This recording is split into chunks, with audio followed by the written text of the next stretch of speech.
GutterballRally Radio, where the fast life meets the fast lane. Yeah. You're now tuned into Bars and Hoops Radio. Yeah. The world of hip-hop and sports live. Dropping the clutch and then I hit the gas. Wheels screeching, tires burning, I'm flying past. Gotta get home quick, don't wanna miss the class. They schooling you on whips and how to make them fast. Talking about everything from cars to planes.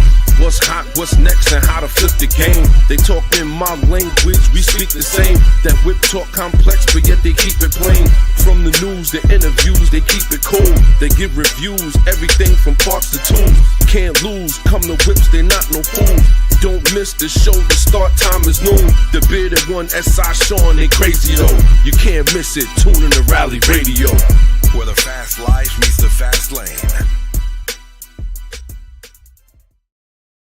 Whoop, whoop, whoop, whoop, whoop. We are back in the building. You already know what it is, man. It's the bearded one in the building, man. Shout out to everybody tuned in, paying attention. You already know what it is. Shout out to everybody who's rocking with us. You already know what it is. It looks like the V8s are selling more than people thought they would. Let's go. Shout out to everybody who's tuned in, paying attention. You already know what it is. I know we came back a little late. Normally come back at 12 noon, but today we are in the building. We got a lot to talk about here, man. It's definitely going crazy. You know, before we even get into it, I had a little situation on the road today, and the other day, and I just wanted to talk to everybody about it. And you know what? This is like really where the rubber meets the road as far as car ownership and as far as everything that you're doing. You know what I mean? I was out there on the road the other day, and I'm wheeling. I'm just trying to get home. And as I'm driving, I'm just like, everybody just persists to be in the way. I don't know if y'all deal with that on a regular basis, but everybody is in the way. I'm driving. It's like so uneventful. You get your own little lane opened up. Here go this dude that jumped right in front of you. And there's nothing but open air and opportunity in front of me. Refuses to hit the gas. That bothers me. That really, really bothers me. Shout out to everybody who's tuned in, paying attention. Shout out to my dude, Stretchy Stretch, tuned in. And I'm just like wondering, like, where did y'all learn how to drive that this is what you want to do? You in the left lane, there's nothing but open road in front of you, but yet you still persist to be in somebody's way. It's just so much of that now. And as you go to pass by them, you start to see that they on the phone. You on the phone. Can't even say that you doing what they on the phone. That bothers me.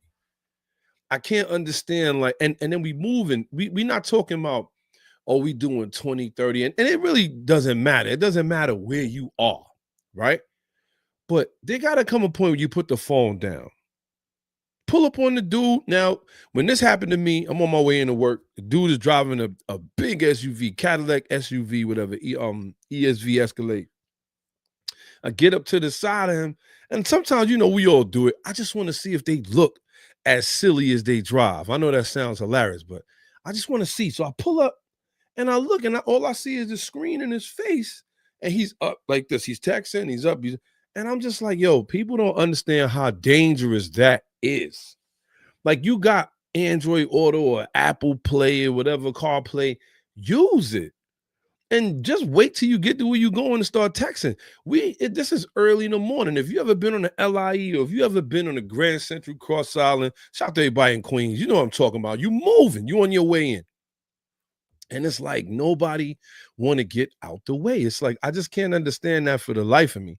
Like, you just want to get out here, camp out in the third and in the left lane, and then get on your phone. Like, that is, to me, is the most dangerous thing you could ever do at high speed, let alone low speed. You turning corners, you got to look out for kids on their bikes. You ain't even paying them no mind. It's stuff like that drives me up the wall. And these same people will be like, it wasn't my fault. I'm telling you, if they started to check people's phones more in car accidents, you would be shocked how many people would probably come up dirty or would come up with, they was on the phone right at that time. It bothers me to that extent. I just can't understand why people do that. But lo and behold, it's just all through New York City. And I can't lie, it's one of the kind of things it makes you don't even want to really drive out here no more. It's like you can see the degradation of the driver in New York City. It's like everybody got everything better to do except drive. And this is why those Waymo cars, those self-driving cars, they're going to do good out here in New York City because you got too many people that don't want to pay attention. You got way too many people that don't want to pay attention. But that's neither here nor there. I just wanted to talk about that a little bit, man. Definitely was a it kind of upset me, man. I just come on. Like you gotta have that kind of respect, at least for the person that's driving in the lane next to you or behind you, but they could care less, man. And drop your stories in the comments. I know y'all probably got a couple where y'all ran into a couple people and it's like, why do you have your phone out? Or I've seen other crazy things. I've seen people doing their hair, makeup. It's like, what are you doing? Like behind the wheel? Like, and this is why I said this those Waymo cars and them self-driving and all of that is gonna be a hit. Telling you when they get it going, it's gonna be a hit because you got a lot of people who would rather, and when I say this, I mean it, they would rather not drive because they feel like driving is a task. Like I actually enjoy it. You know what I mean? I do. I actually enjoy it. But it's just sad when you see people doing all of that. You like, yo, come on, man. Y'all got to do better than this. But with that being said, shout out to everybody who's tuned in, paying attention. We appreciate y'all. We got a whole show lined up. You already know what it is. We're going to jump right into it with our weekly specs. We got a lot of other things I wanted to shout out first before we even get started. You got a lot of other things going on in the automotive community or automotive world right now. You had First Bank, they are filing for bankruptcy. A lot of people don't know what that means, but they are the umbrella company for a lot of the automotive parts and things that you buy, like aftermarket for your car. Let's say you got, let's put it out there. Say you got a 89 Honda and you're like, yo, listen, I can't find a brand new caliper. You can get a used caliper from some of these companies. These are the companies that supply them with them OEM parts and things. And a lot of these other companies are just eating off of that. This one main company, First Bank, has definitely gone for bankruptcy, and that could hurt a lot of the stuff that you are doing already. If you're trying to buy parts, or if you're trying to, let's say you go to AutoZone. I want to say in AutoZone, I want to say at least 20 to 20 brands are up under this umbrella of this company that is in AutoZone right now. So you could imagine if this stuff is not for sale anymore because this company goes bankrupt, you go to see prices rising, or you won't even have the parts all together. I feel like it's another onslaught on used cars. They want you to spend your money on these new cars. Don't forget, new car prices are teetering 50 grand. Gone are the days you could get yourself a nice car for 20, 25 or 30. Let's say 35. We was like, wow, you spent 35,000. Ooh, now 50,000 is median. And we talking 50,000 for a fully loaded Camry. 50 grand. So you got to start paying attention to that, man. So a lot of people are turning to the used vehicles, and you're starting to notice that you're starting to see people hold on to their cars longer. They doing more things with their cars because they're trying to fix them. This deals a blow to those who actually fix their cars and hold on to their cars for 8+ years. Because it used to be 5 years, you would give it up. Maybe it was a lease, or if you bought it brand new, you would sell it after 5 years because you're like, you know what? That's when the problems start kicking in. Nah, you got a lot of people now, they holding on to them 8, 10, 12 years because of the median price of cars and also what it costs to buy a car. We're talking about interest rates are up right now. They're trying to cut interest rates and cut inflation, but there's a lot going on right there that we just got to make sure that we're paying attention to, because these are the things that's going to change how we deal with our autos. So with that being said, we're going to jump into our first little bit of news we got popping up here. Let's get to it. It's our weekly specs. Weekly specs. Auto news for all the listeners, only on Rally Radio. All right, you already know how we get down. It looks like there's going to be a new Camaro coming soon. And for those that don't know, the Camaro was actually taken off the market about 2 years ago. It was the end of an era in late 2023. They actually rolled the last gen Camaro off the line, and they said, that's it. We're not running any more Camaros. So it looks like Chevy is actually filing for a patent. And I actually found this hilarious. I said, I can't believe that they making it a thing, but they're actually doing this in Cambodia. And I'm like, Cambodia? I didn't even know that you could file for a patent in Cambodia, but they are. And it looks like they're going to do it. So they're not really saying what they're going to do with the Camaro. If it's going to be an electric crossover, if it's going to be a sports car. I almost could guarantee it's not going to be a sports car, though. They always wanted to build a brand with that. So it looks like now they're going to go into it being an electric crossover. Let's hope not. Let's hope that Chevy going to come to their senses and actually bring one of their favorite sports cars back. But if they don't, they're actually filing for the patent in Cambodia. Question is, though, can you file for a patent in Cambodia and actually use it in the United States?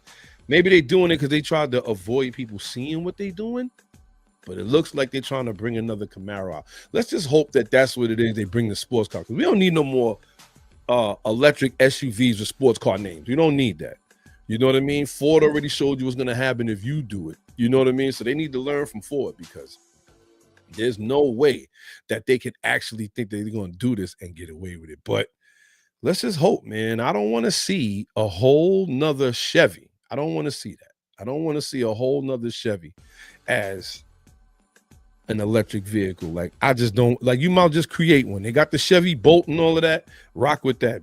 Don't touch the Camaro. Bring the Camaro back for what it's worth. So with that being said, you got Nissan as well. Looks like Nissan CEO would love to have a new sports car. Now, this right here to me is actually automotive news altogether, because Nissan need to get their pockets right. That's like saying, yo, you know what? I want a new car and you still got an old car mad debt. I don't understand what Nissan is thinking. Remember, about a year ago, it was whispers from CEOs of other companies and CEOs inside, or not CEOs, but leadership in the company Nissan as well, that if they didn't get a bailout, they only had 12 to 14 months before they were through. And that, now you're going to go from that to wanting another sports car. I just think you need to survive till next week. I don't think they really need to be thinking about on the lines of a sports car. They already got rid of the Nissan GTR, which was one of their halo cars. And now you see why they had to do it. They actually brought back the Nissan Z400. So I think they need to put all of their backing behind that before they start talking about they need another sports car. I think if they do that, it could hurt them right now. I think right now they need to concentrate on what they have, trim the fat, and actually put this sports car thing to the back burner. And if anything, put money into the 400Z that you have right now. It doesn't make sense for you to try to do this and you got the 400Z sitting there that could use some love. I don't know if y'all see them in the streets at all, because I don't. So that means that they're not really selling. Maybe you see one or two of them. I don't know. I don't think Nissan should be talking about this, but it looks like the sports car they would love to bring back from their perspective would be the Nissan Silvia brand. Now, for those that don't know, the Nissan Silvia brand, we never got that car named over here in the States. We actually got the 240 SX, we didn't get those cars that name, but it is, pretty much the same car. But they want to bring it back and make it a sports car. It's like, I don't know if they could afford to do that. I think Nissan doing that would be danger for them as a brand. I think as a brand, they would be in trouble if they did that. But let's just get into it a little bit more. It looks like Nissan, like I said, they want to do a sports car. No. How about whatever happened to Infiniti? And now it looks like Infiniti, they want to bring out a manual 400 4-door red sport. They thinking about doing that. Anybody that's owned the 400, they always said the knock on the Infiniti 400 was always going to be the transmission. It looks like now they put a manual in it. Never know. Maybe it is. I think they need to concentrate on that. I don't think they need to be doing anything with a new sports car right now. They need to make sure that they trim the fat and keep the business around, because Nissan is definitely on their last legs. We also talked about Honda almost buying them out last year. Honda almost bought into them, and a lot of people don't really, I couldn't even understand, like, well, what is Honda doing? But Honda had other plans. They was going to not get rid of the Nissan logo, but they surely was like, yo, you're going to sell these Hondas for us with a Nissan badge. So that ended up falling through because Nissan wasn't happy with the deal. But Nissan has been on their last legs for last, I want to say 2 years. They've been on their last legs. They got to make sure that they're doing what they got to do to make it happen. But good luck to them. With that being said, it looks like Ford is out here now. I don't know if y'all heard the news, but Ford had 329,000 cars being recalled just a little while ago, just for backup cameras. One of them, it was the Ford Mustang from 2013 to 2017. They found that the latch piece to the seatbelt that actually holds you when you step on the brakes hard actually breaks, and it's like now the seatbelt ain't holding you at all. So there's a lot of things going on over there about Ford. But on a lighter note, it looks like Ford is selling a 2006 GT from his heritage fleet to fund other restorations. Now that's interesting to me. They're selling stuff out of their heritage fleet to fund other restorations. So what else do they have where they're going to sell a Ford GT? Now, they're not just selling any Ford GT, by the way, too. They're selling the 2006 GT Golf Edition. Now, the Golf Edition was actually made with the Golf paint logo. I know y'all probably seen it before, orange and like a baby blue, the number 6 on it, which paid homage to the Ford GT, or the original Ford GT40, Ferrari versus Ford, which actually won the Le Mans twice against Ferrari. So that was actually that car paying homage to that. They're selling that car, and they're going to use it to pay for other restorations. But it looks like the other cars that they want to restore is ones that actually cost a lot. And that's another thing. They're paying for it. So why would they want to actually sell a car to pay for a restoration that they are doing in-house? Just goes to show. That actually don't make no sense to me, but it is what it is. It is what it is. Good luck for Ford, because ultimately Ford seems to be one of the last car companies that's out here putting cars out that we really want. It looks like it's Ford, Toyota, even Honda. Can't even really say Honda too much. And we could say Porsche is still battling. They're trying to keep themselves afloat. Don't know how long that's going to last. But Ford is still one of the last true car companies. So let's just hope that they could get through this and call it a day. But in other news, Apple is going to have exclusive rights to F1. Now, for those who don't know, Apple TV and Apple's conglomerate wanted to take over F1 after the movie F1 came out. They saw the response that everybody had to the movie, and they was like, you know what? We would love to have exclusive power over this. Shout to my guy Brown Hornet tuned in. Shout to my guy Miller Tom NYC tuned in as usual. You know what I mean? But they actually gonna have exclusive rights to F1. And like I said, they wanted it for a little while. Now you will not catch an F1 race on ESPN anymore. That's over. Anytime you want to see F1 now, you're gonna have to go to Apple TV. And I think the subscription now for Apple TV, I mean, it could be up, I could be wrong, but I think it's at like what, $9.99 a year. And it's like, you know what?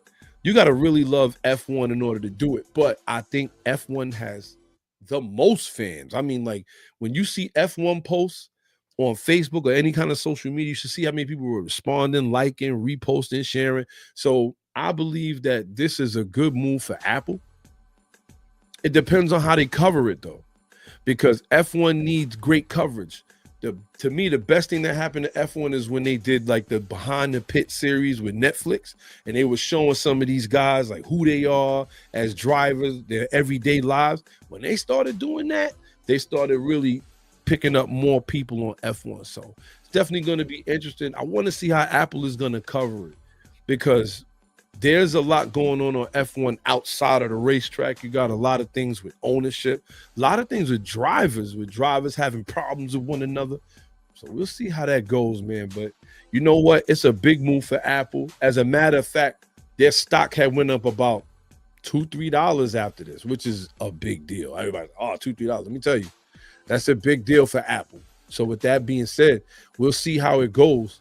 But they definitely gonna have to cover it right. And I mean, because if I'm paying subscription wise, you're gonna have to cover the pit, you're gonna have to cover the race, you're gonna have to cover the qualifying, the practices. These are the things that you want to see that you really couldn't see with ESPN. Every now and again, ESPN would show the qualifying, because the qualifying is as interesting as the race.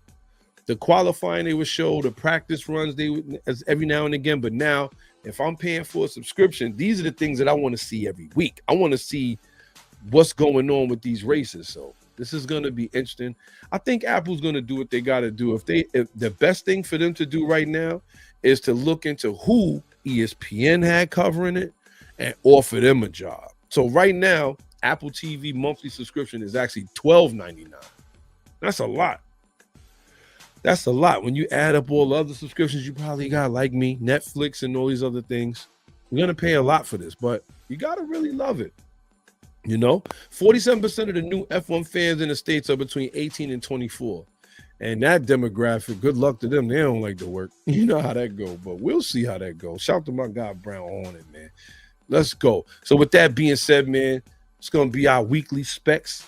We're going to move on. We got one more thing we want to talk about before we jump into anything else. It looks like Porsche has a new CEO. Now, this is interesting because this CEO that they're bringing in, he actually brought back a lot of the supercar industry cars. And he's worked for a lot of different places, which I think is very interesting. He's worked in for Ferrari. He's worked for McLaren. He's worked for a lot of different places. So this is actually a good look for them. I can't wait to see how this goes, but definitely them having a new CEO is great. His name is Matt Leifter. Matt Leifter. And on top of him being a new CEO, he has so many different qualifications, and we're going to get into it just a little bit. It looked like his name is Michael Leader. Michael Leader. Now, he was responsible for a couple cars. He was McLaren's CEO from 2022 to 2025, so he's finishing that off. It looks like he's responsible for the McLaren Artura hybrid V6 supercar. He's responsible for the McLaren 750S, McLaren GT and GTS refresh, but he's also in charge of their hybrid and their SUV. Now, what we didn't know was Porsche and Volkswagen had the same CEO. If you were the CEO of Porsche, you was also the CEO of Volkswagen. So Porsche has split that in two, so that one CEO could concentrate on just Porsche and one could concentrate on Volkswagen. So this is why they ended up doing it. Now, as far as Michael Leader's experience, he's been responsible for some of the most advanced, high-performance cars we've seen in the past, I'm going to say 15 to 20 years. He worked for Porsche earlier as a chief engineer from 2000 to 2013. He was responsible for the Porsche Cayenne. He was responsible for the Porsche Macan and the Porsche 918 Spider. This is just an early view you can see into what he's really thinking and what he's going to do as far as him coming back to Porsche, because the Porsche 918 was one of their first hybrid supercars. You know what I'm saying? So that's actually interesting. Then when he went to Ferrari in 2014, he was the chief technology officer responsible for the Ferrari LaFerrari Aporta, final version of the Ferrari's hybrid V12. So you can see where he's going with that.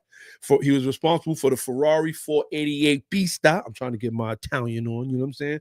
Ferrari 488 Pista, extreme track focus, twin turbo V8. So yes, he is a car guy. However, a lot of the cars that he has helped pilot are hybrids. So he's also responsible for the Ferrari 812 Superfast, naturally aspirated 789 horsepower V12 flagship GT. You already know what that crashed, or when he supposedly crashed it while drag racing back in the day in LA, I want to say about last year. He's also responsible for the Ferrari SF90 Stradale.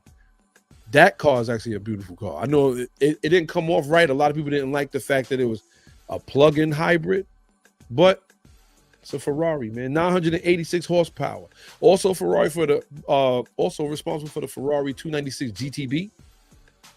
He began the concept trying to blend hybrid power with V6. Now that I don't agree with. I don't agree with no supercar having let me stop that, because the GTR has a 6 in it, so I can't even really say that. But a Ferrari with a V6, I got a problem with that. But in the meantime, he also, like I said, he was the CEO at McLaren, and he piloted them. But now his philosophy is a little different. Form follows performance. He wants his designs to start from the mechanical efficiency and weight reduction, which is great. He want real cars. This is actually pretty good for them. So one of the reasons that Porsche went for them is because right now Porsche is having an issue altogether with their identity and how they're moving forward as a company with all of the things with the politics and the electric vehicles. And they've actually drawn back from a lot of their electric cars because they was going to turn the Porsche Boxster and the Porsche 718. They was or Porsche Cayman 718. They was going to make those electric, but they held back on that. So right now, I guess navigating that area and having a strategy for that is one of the reasons that they brought him in. Because if he can create a supercar that we know that's going to be with hybrid technology or plug-in hybrid, or if he can figure that out, Porsche should be great. But if he can't, he's going to be in trouble. Shout to my man, Coach K. Coach K, what it is. He said, what's good? What's going on, man? You can already see what it is. With that being said, we'll see how this works out for Porsche. Can't wait to see what they do exactly as far as moving forward. He doesn't take office until January 1st, 2025. So he's going to make sure that he pieces apart McLaren, does what he has to do for them, and he's going to move forward. But Porsche has a new CEO. That's actually a big deal. So if you got Porsche stock, you need to make sure that you're doing what you got to do, because they definitely might do a lot better than you think they will. So with that being said, we're going to jump right into our next little segment right here. Tech Talk. We got some things we want to talk about over here. It looks like it's going down. We want to make sure that we get to that. But with that being said, let's get to it, man. Tech Talk. It's Tech Talk with Pop the Bearded One. All right, we back with our Tech Talk. You know how we get down here, man. With that being said, BMW is releasing a limited edition a version of the M2 Turbo. This ought to be good. Now, what's some of the real things that we have for this? It doesn't really change anything with the performance. However, it says it's limited edition and it's manual only. It's 6-speed manual only. The only way you're going to be able to get this is 6-speed manual. Has a hand-painted BMW Motorsport stripes around the hood and trunk lid, plus the tricolor striping on a carbon roof panel. Black hood with the word turbo written reversed, so it reads correctly in the rear view, echoing the 2002 Turbo. Now, for those that don't know, the 2002 Turbo was one of BMW's most iconic cars. Definitely pays a lot of tribute to that.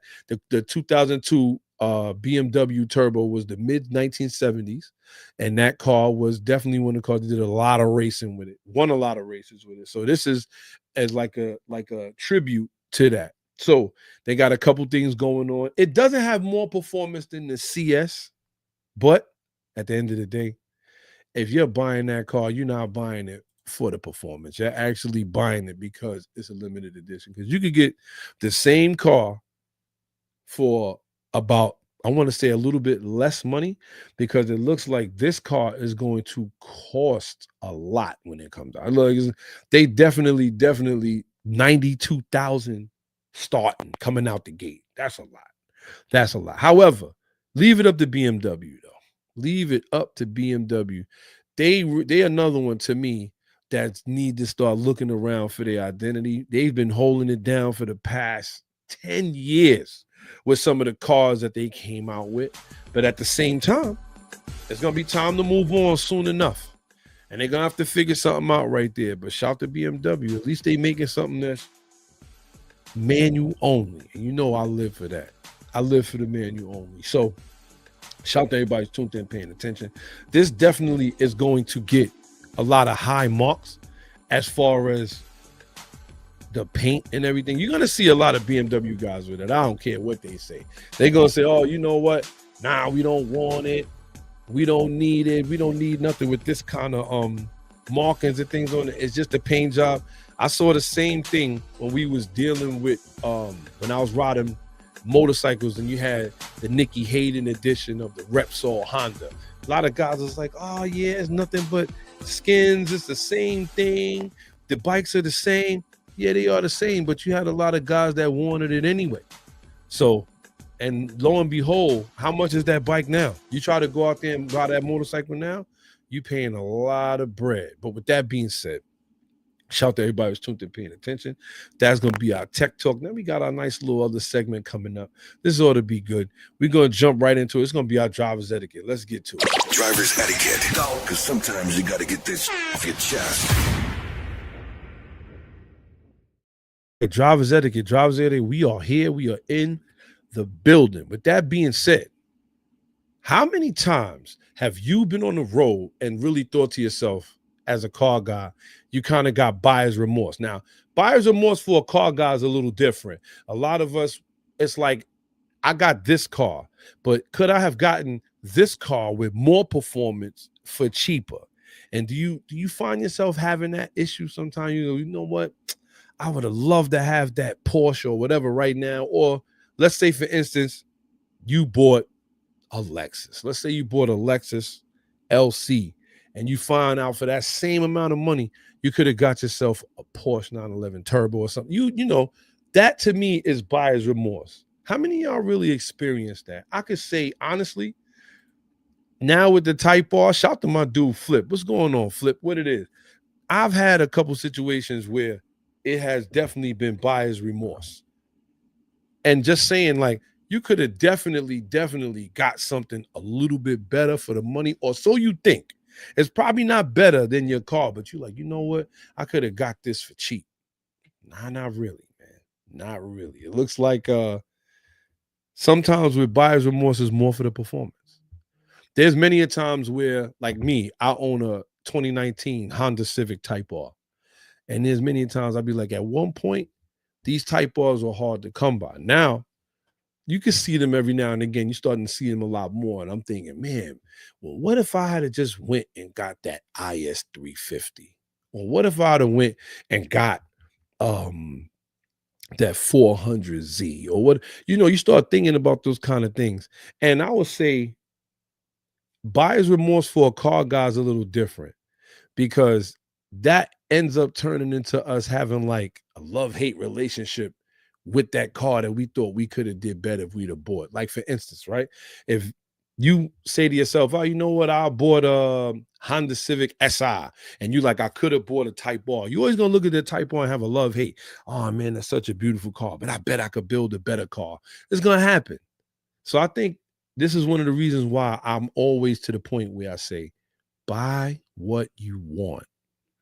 Never skimp on buying what you want. To me, if you buy what you want, you always going to be happy. When you don't buy what you want, you always going to have remorse. There's times I'm driving my Type R. Like, I'll give you a case in point. Yesterday, I parked my Type R in the garage. And the guy comes out to move the car. And I'm like, I would rather if you let me park it. And he's like, okay, cool. Let you park it. I actually parked it, and y'all going to laugh. I parked it next to a Bentley GT. It's Bentley GT coupe, baby blue, big brakes, beautiful car, right? So now when I come back from where I'm coming from, I'm going to get in the Type R and pay for the parking. I go to get in the Type R to move it, and you got a guy, he is moving his family out of his SUV. You got like a Nissan Murano. He's moving his family in and out of the SUV, right? And as he's moving his family out the SUV, he looks over to me. He's like, yo, that's a nice car, bro. He said, I always wanted a Type R. And I'm looking at him. I look at the Bentley GT. I'm looking at my car. I'm like, out of these two cars, you want this one? And it just goes to show, a lot of times, a lot of people have remorse. They be like, they really wanted it. It's crazy out there. Shout to my dude, Jay. He said, I've only had one situation of buyer's remorse, and that's buying an automatic 3000 GT and not being patient for a manual VR4. But I've had more seller's remorse more than anything. That's actually interesting, because you do get seller's remorse too. How many times have you sold the car? You're like, you know what? I can't do nothing with this. I need the money. And you sell the car. And now you turn around and you're like, I want that car back. I know a couple people who sold cars to me that they should not have sold. I had a homeboy. You know who he is. He's gonna remain nameless, but I'm gonna put his business out there. Just no names. Had a nasty, one of a kind, one-off 240 with an LS3 engine in it, manual, built it from scratch. Had to get the engine from one place, got the body from another, and actually worked on the car, and then ended up trading it for a 350Z Nismo edition. Now, back then, that probably was a come up, like, oh, but now when you think about Nissan 240 or Sylvia S15, S14 and a half, rather, you think about that with a LS3 engine in it. Oh man, you say to yourself, like, I should have held on to that. And that does happen. And shout to Jay for putting that up. Seller's remorse is also especially for car guys, because we the kind of guys, we're gonna try to hold on to the car until we can't hold on to the car no more. There's times where you'll be looking at the car you driving now, you got your project, and that's me. I got my Type R, I have my Infinity, and then I have my CRX, my 1988 Honda CRX, and then I have my motorcycle.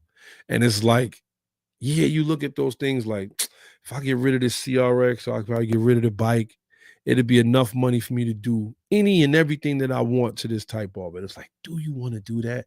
Because I know that if I get rid of the CRX, because of the condition that it's in, I will never get another one in this condition ready to work on. I know that.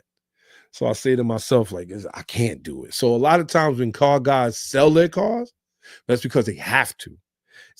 It's probably got a baby on the way. You know how that go. Probably got a baby on the way. You probably trying to buy a house, and you like, I can't keep this and actually do what I need to do with it. So we end up selling them, and that right there hurts. But buyer's remorse, I believe, happens as well. When you pay top dollar for your car, you're like, you know what? Whatever the market was, it raised the price, but you wanted it so bad. And now you look and you say, I probably could have had something better for the same price, if not cheaper. And I believe that a car guy suffer from that as well, because what we tend to do is look at horsepower. Well, you know what? Instead of me spending $70,000 on a Hellcat, I could spend $40,000, then get the Hellcat engine, and then do this kind of work and still come out on top. Yeah, actually have a faster car for the amount of money that I'm spending. And we do that all the time. But I will say, buyer's remorse for a car guy is different for somebody who's not. Because a lot of times the person who are not there, if they're not into cars like that, they're not even really caring about the little features and things that they're paying for. They're just like, you know what, give me the base model, point A to point B. I don't want nobody stealing it. Just leave it as that, and I'm good. With us, we go there, we like, how much for that Alcantara seat edition? How much for those red seat belts? How much for the, we want all of these things. And for that, a lot of times we'll pay a lot more. And you'll also be in trouble that way, man. It's definitely crazy out here. Shout out to everybody who's tuned in, paying attention. We appreciate y'all early. Definitely impromptu show. We will be back next week at 12 noon. But until then, we got a couple of the things we're going to finish off here. We got our Legends of Auto. And after that, we're going to get up out of here. We don't want to eat up your whole Sunday. You already know what it is. So with that being said, let's get to it. Legends of Auto. This one's going to be good. Legends of Auto. Real legends never die.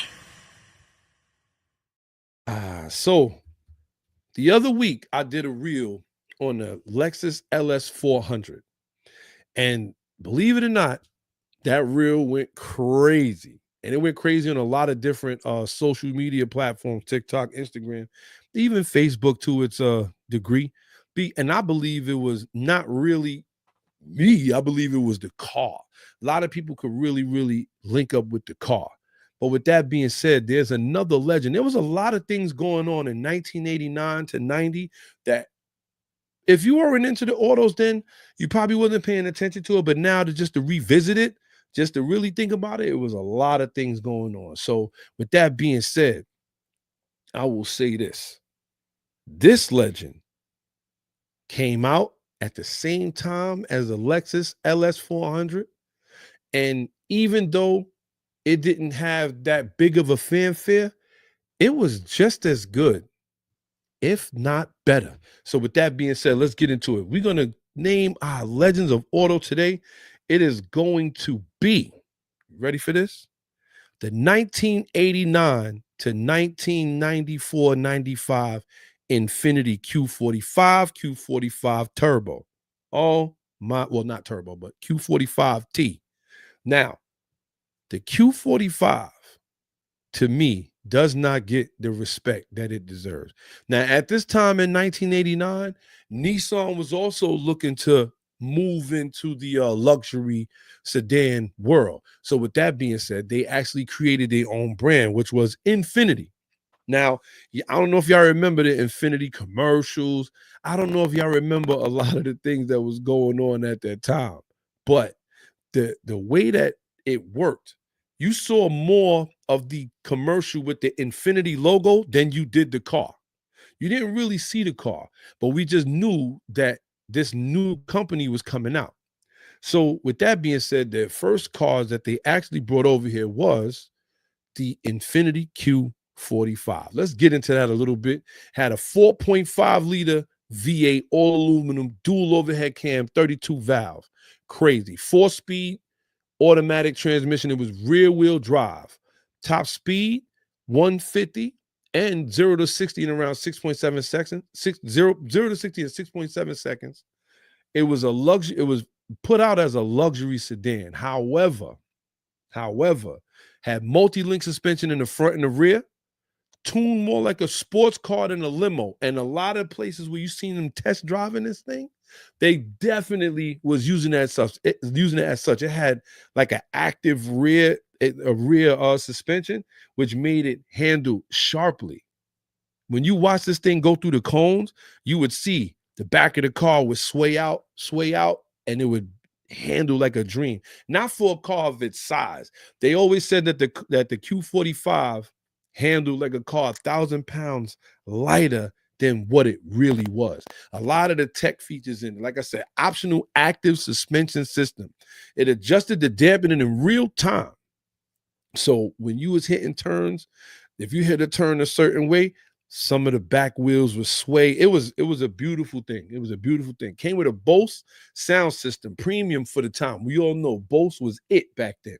Power everything from seats, mirrors, sleeving, the steering column, early traction control system, and ABS. It was luxury, but it had a fight in it. It wasn't just your regular big sedan with a big V8 that can't handle. No, this Q45 was different. It hit because it was a big body, smooth power, and it still had bite. But a lot of people didn't really buy the Q45. It wasn't everywhere where you thought it would be. At that point, you still had Mercedes S500.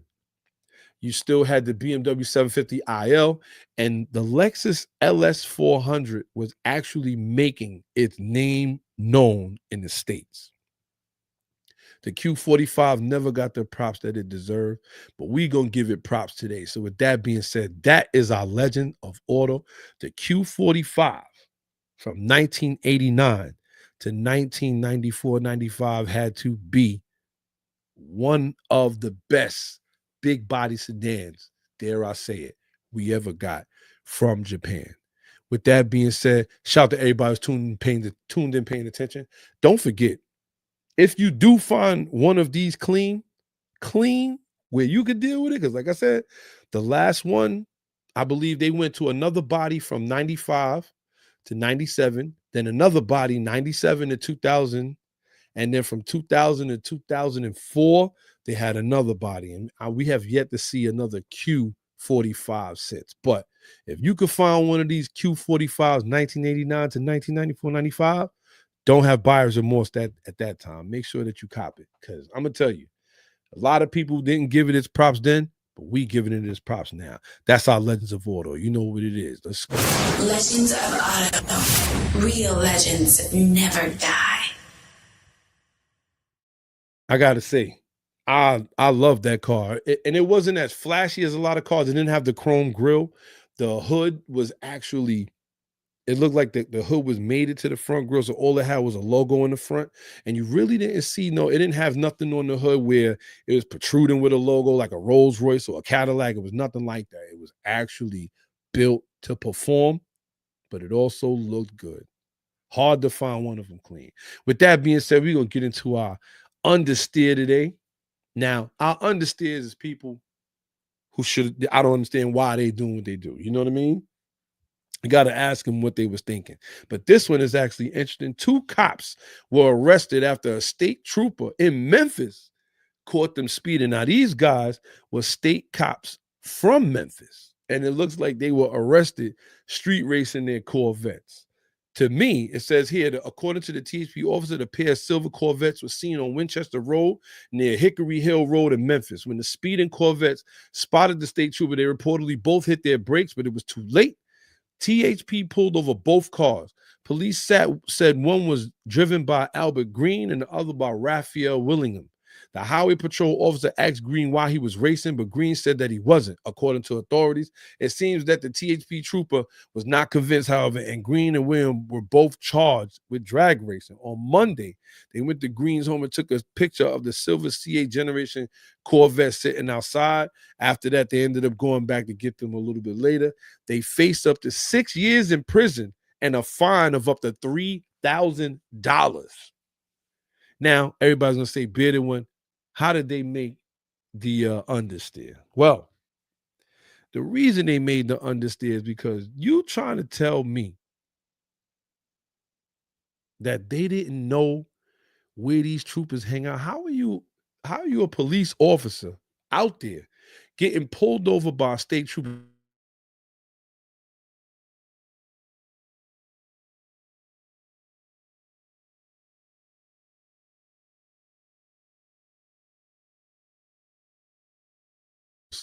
I don't understand why they would feel like they could like it was necessary right then and there, but they definitely in the jam, man. Good luck to Green and Willingham. Hopefully they get up out of it and they don't seize their Corvette. You already know what it is. Shout out to everybody who's tuned in, paying attention, man. We appreciate y'all early. You already know what it is. It's the Bearded One here, man. It's our first show back in a long time. We did come on a little while ago, but we'll be back next week, 12 noon. Don't forget, check us out, man. It's Rally Radio. Shout out to everybody who's tuned in, paying attention. Shout out to everybody who tuned in with us a little bit. Shout out to my guy, Miller Time NYC. Shout out to the Brown Hornet. Shout out to Coach K. Shout out to my dude Jay. Shout out to Flip. I ain't seen him in a minute too. Shout out to my guy Flip, man. Thanks for tuning in.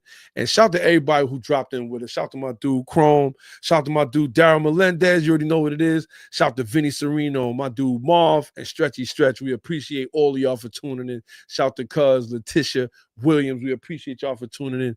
We will be back next week, man. We will be back next week. It will be a tremendous show. But tomorrow, on my way to Elite Tuna, BMW Invasion, Bimmer Invasion, or Beamer Invasion. So I'm gonna give y'all some footage on that too. Don't forget, like, subscribe, and share. You know where to find us, man. We are here, Rally Radio, YouTube, Rally Radio Podcast. With that being said, see y'all next week. And until then, I am out. Get up with y'all. Let's go.